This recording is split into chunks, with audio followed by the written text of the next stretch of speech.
Welcome to our channel. Today we how to subscribe to Figma Teams, beginner guide step by step clearly. Once on the home page, locate the sign in button in the upper right corner. Click on sign in and enter your account credentials.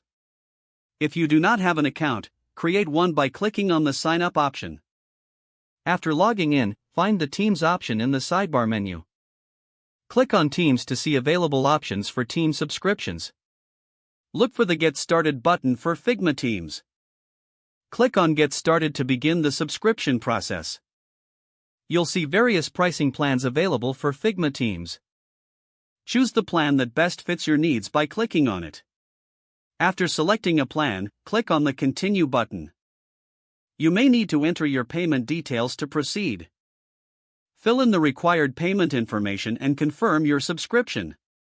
Once you've completed your payment, you will receive a confirmation.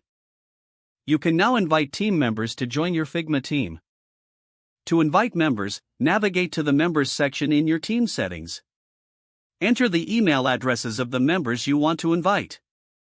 Click on the Invite button to send the invitations. Your team members will receive an email to join the Figma team.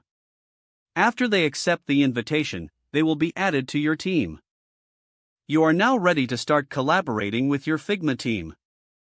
If the page does not load, refresh the browser or try again in a private or incognito window. Make sure you are using the correct email address, then retype it carefully to avoid small typos.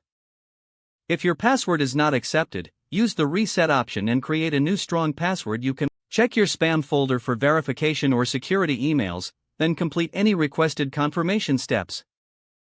Enable two-factor authentication if available to improve account security and reduce unauthorized access risk.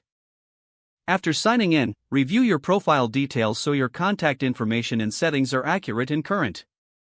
If you see an error message, note it down and try again after restarting your device and internet connection.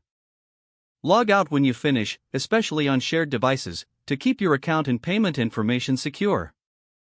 Don't forget to like this video and subscribe to our channel for more step-by-step tech guides.